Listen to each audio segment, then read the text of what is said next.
जय हिंद साथियों। अभी हम लोग मैथ के कुछ इंपॉर्टेंट क्वेश्चन का डिस्कशन करेंगे जो कि आगामी आने वाले एग्जाम ऑफ व्यू से काफ़ी इंपॉर्टेंट है और सारे के सारे क्वेश्चन जो है प्रीवियस ईयर क्वेश्चन है।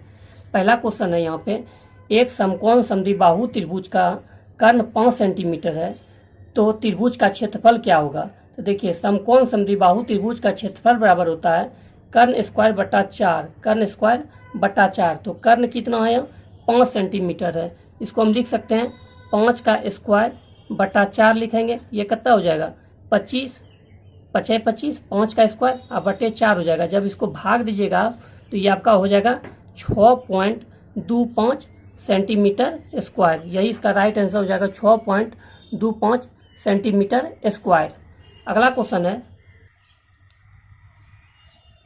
45:75, 3:5, 51:68 और 256:81 का मिश्र अनुपात होगा। तो इसका मिश्र अनुपात जो ज्ञात करना है, इसको आप ऐसे ज्ञात कर सकते हैं कि 45/75 लिख लीजिए, गुना कर दीजिए आपका 3:5, गुने कर दीजिए आप 51:68, गुने कर दीजिए आप 256:81। अब देखिए जैसे जैसे कटेगा पहले ऊपर नीचे काटने की कोशिश कीजिए।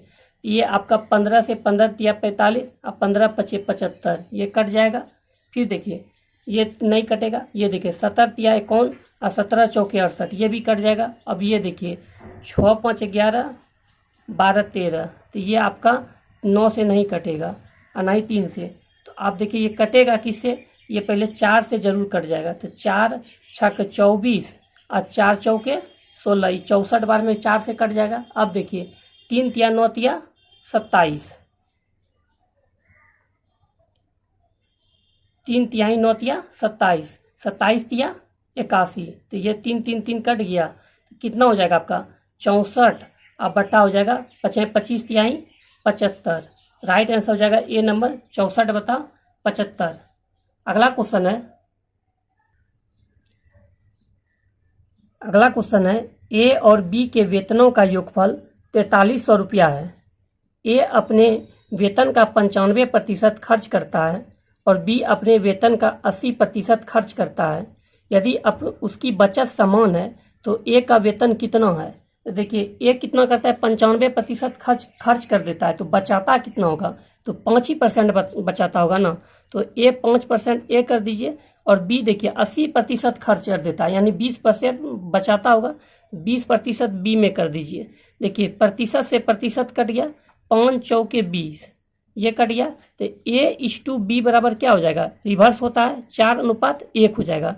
तो 4 जो 1 हुआ, तो 4:1 5 बराबर कितना दिया हुआ है, 4300 दिया हुआ है। तो 5 बराबर कितना दिया हुआ है, 4300। तो देखिए 1 बराबर क्या हो जाएगा, 4300 बटे 5 हो जाएगा 1 बराबर।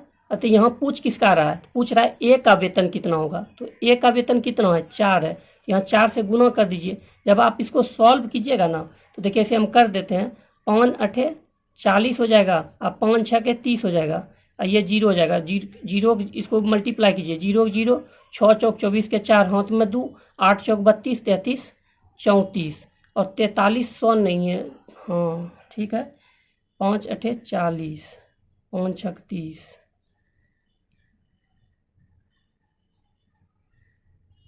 देखिए यहाँ पे मिस्टेक हो गया हमसे, थोड़ा सा 43,000 कर लीजिए। अगर 4300 भी करते हैं तो 3440 आएगा, लेकिन राइट आंसर जो था वो क्वेश्चन में ये 34,040 हो जाएगा, 400 हो जाएगा। यहाँ पे 40,000 कर लीजिए आप, 43,000 कर लीजिए, तो ये हो जाएगा 34,400। Right answer C number. अगला क्वेश्चन है 1,000 से 100 से लेकर 200 के बीच 13 से कटने वाले संख्या का औसत क्या है। तो यहाँ से 100 से लेकर 200 के बीच 13 से कटने वाले संख्या का औसत पूछा गया है। तो देखिए 100 से लेकर 200 के बीच में कौन कौन संख्या 13 से कटेगा। देखिए 104 कट जाएगा, 117 कटेगा, 130 कटेगा, इसी तरह डैश डैश डैश चलिएगा तो 195 कटेगा 100 से 200 के बीच में।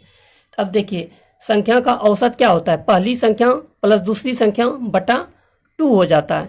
तो औसत बराबर हो जाएगा पहली संख्या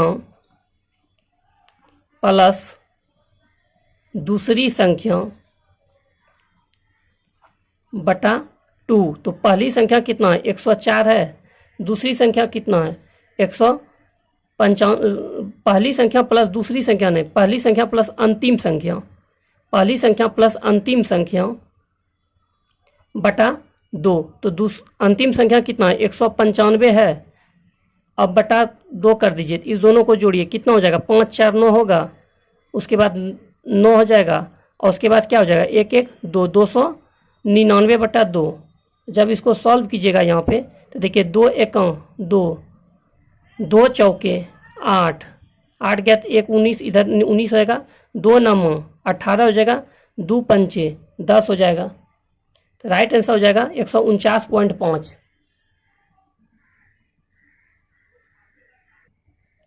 नेक्स्ट क्वेश्चन है, दो संख्याओं के एलसीएम और एचसीएफ का योग 396 है एवं इसका अंतर 348 है। यदि एक संख्या 72 है तो दूसरी संख्या क्या है? ये पूछा हुआ प्रीवियस ईयर क्वेश्चन है। देखिए इसका आसान सा ट्रिक आपको हम बताते हैं। एलसीएम को एल से और एचसीएफ को हम एस से डिनोट कर रहे हैं यहाँ पे।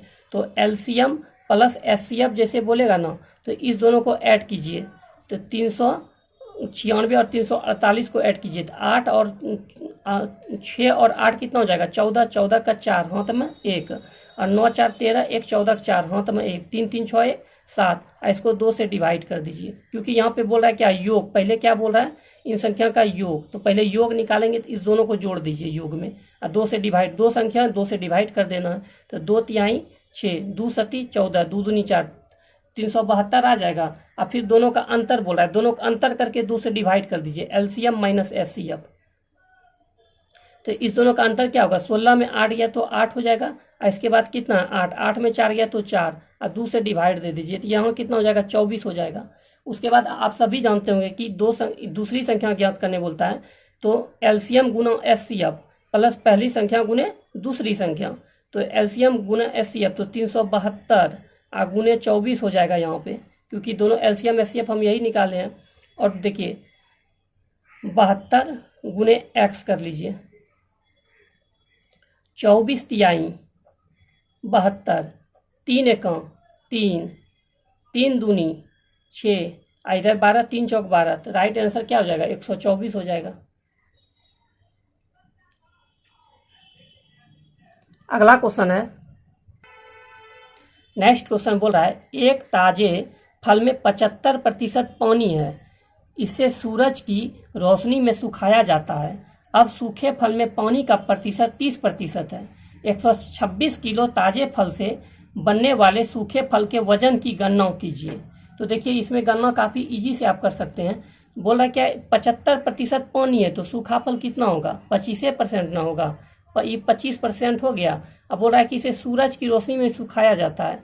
अब सूखे फल में पानी का प्रतिशत 30% रह जाता है। 126 किलो ताजे फल बनाने के लिए सूखे फल के वजन की गणना कीजिए। तो यहाँ पे गणना करना है। उसके बाद देखिए यहाँ पे ताजे फल का वजन कितना 126 kg है, तो यहाँ पे 126 से मल्टीप्लाई आप कर दीजिए, बराबर कर दीजिए सूखे फल में पानी का प्रतिशत 30% है, यानी सूखा फल में पानी 30% है, यानी ऐसे मटेरियल उसमें कितना होगा, तो मटेरियल होगा 70%।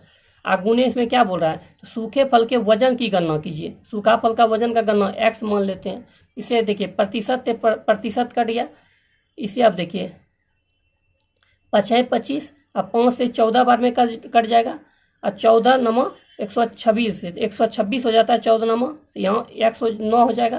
तो x बराबर क्या हो जाएगा 9 5 45, तो 45 हो जाएगा। 45 kg आपका हो जाएगा यहाँ पे राइट आंसर।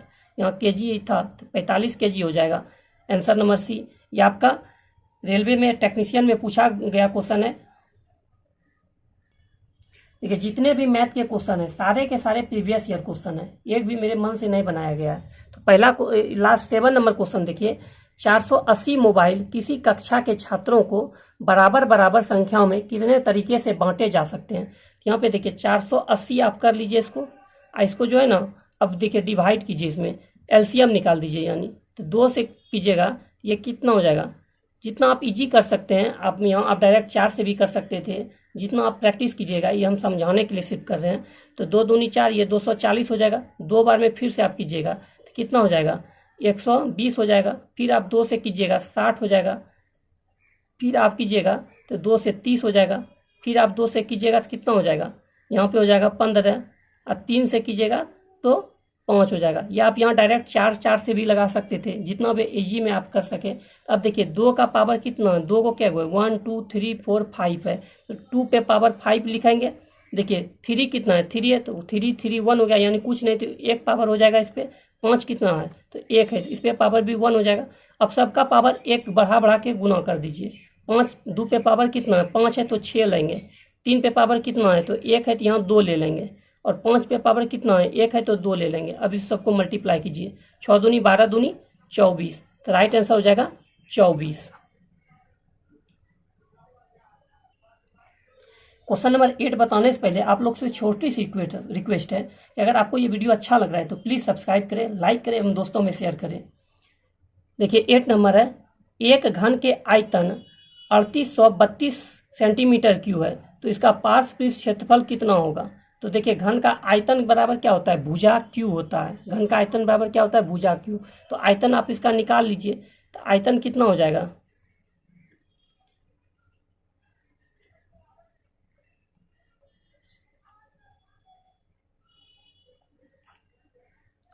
आयतन देखिए 5832 का आप निकालिए ना, इसे एलसीएम में थ्रू से निकाल लीजिए अगर प्रॉब्लम है तो।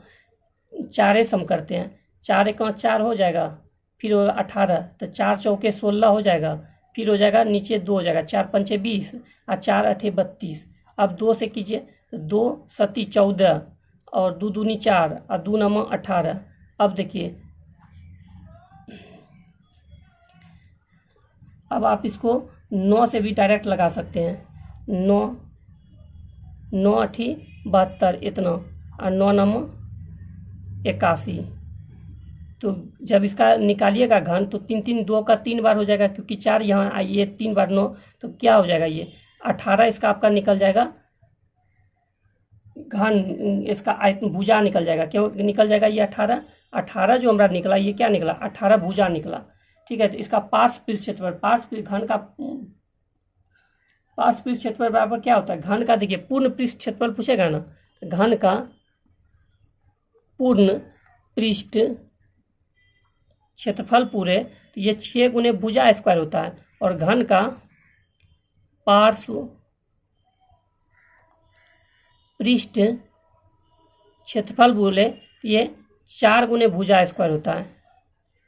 तो देखिए 4 और 18 का स्क्वायर कितना होता है, 324 होता है। ये सब याद रखिए थोड़ा सा, 18 का 324 होता है। इसको मल्टीप्लाई कीजिए, 4 चौके 16, 4 दूनी 8 एक 9, 4 तिहाई 12, 1296 सेंटीमीटर स्क्वायर हो जाएगा। इसका देखिए हम क्या निकालें, इसका आयतन बोल रहा है, तो घन का आयतन बराबर होता है भुजा क्यू, तो इसका क्यू निकाल दिए, 18 भुजा मेरा 18 आया। घन का पार्श्व पृष्ठ क्षेत्रफल बोल रहा है, तो पार्श्व पृष्ठ क्षेत्रफल बराबर क्या होता है, 4 गुने भुजा स्क्वायर। तो 4 18 का स्क्वायर कितना हो जाएगा, भुजा 18, तो 18 का स्क्वायर 324, इसको मल्टीप्लाई किए 1296 आ गया हमारा राइट आंसर। अगला क्वेश्चन है 9 नंबर, देखिए कोई राशि चक्रवृद्धि ब्याज की दर से 6 वर्षों में 2.1/2 गुनी हो जाती है, तब वही राशि 18 वर्षों में कितनी गुना हो जाएगी। तो काफ़ी इजी क्वेश्चन है ये पे, इसका हम एक आसान सा ट्रिक आपको बता रहे हैं। यहाँ पे देखिए गुना गुनी बोले तो गुना को हम मान लिए क्या, टाइम, देखिए 6 टाइम दिया हुआ है, और गुना को हम n से मान लेते हैं, n ये मान लीजिए गुना है। तो इसका फार्मूला यही है, n1 t2 पावर t2 बराबर n2 और power t1, n1 t2 n2 t1। n1 कितना है, देखिए कोई राशि 6 वर्ष चक्रवृद्धि ब्याज की दर से 6 वर्षों में 2.1/2 गुना हो जाती है, यानी ये n1 हो गया। अब पूछ क्या रहा है, कितनी गुनी हो जाएगी, तो n2 पूछ रहा है हमसे, तो n1 बराबर क्या होगा, 2 दूनी 4 1 5, 5/2। और t2 कितना है, t2 बराबर कितना 18 है। और उसके बाद n2, तो n2 हम यहाँ रख दिए। t1 कितना है, 6 वर्ष है। अब इसको सॉल्व कीजिए, काफ़ी इजी क्वेश्चन हो गया। 6 तिहाई 18, तो n2 बराबर 18, इसका क्यू कर दीजिए, 5 25 पंचे 125, और 2 दूनी 4 दूनी 8, 125/8। राइट आंसर क्या हो जाएगा, 125/8।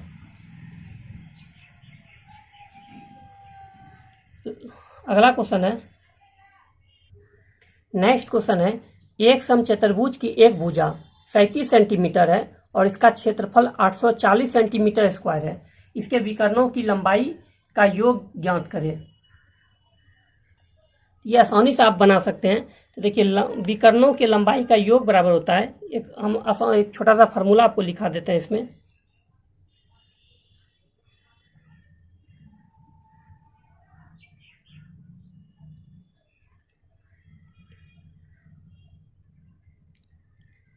विकर्णों के लंबाई का योग बराबर √4 इंटू भुजा स्क्वायर प्लस क्षेत्रफल।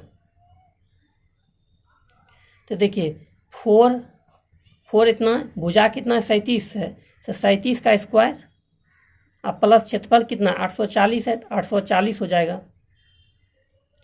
जब आप इसको सॉल्व कीजिएगा ना, तो देखिए 2 का 2 निकल जाएगा बाहर, और इसको 37 का स्क्वायर प्लस 840 जब जो करके आप वर्ग निकालिएगा तो वो आपका निकल जाएगा 47 निकल जाएगा। और 47 यहाँ पे 2, 47 दूनी 94 सेंटीमीटर हो जाएगा इसका राइट आंसर। कुछ नहीं है, एक समचतुर्भुज का जब इतना भुजा दिया हुआ और क्षेत्रफल दिया हुआ है तो इसके विकर्णों की लंबाई का योग ज्ञात करने बोल रहा है। तो विकर्णों की लंबाई का योग बराबर होता है √4 इंटू भुजा स्क्वायर प्लस क्षेत्रफल। तो भुजा कितना है 4 रख दिए, भुजा कितना है 37 का स्क्वायर कर दिए और क्षेत्रफल जोड़ दिए इसी में। देखिए ये 2 निकल जाएगा और इसका स्क्वायर करके 840 को ऐड कर दीजिएगा और जो आएगा उसका वर्ग निकालिएगा 47 आ जाएगा, और 47 और 2 से गुना कर दीजिए 94 सेंटीमीटर स्क्वायर हो जाएगा। आज इतना ही, मिलते हैं नेक्स्ट वीडियो में। वीडियो अच्छा लगे लाइक सब्सक्राइब करें एवं दोस्तों में शेयर करें।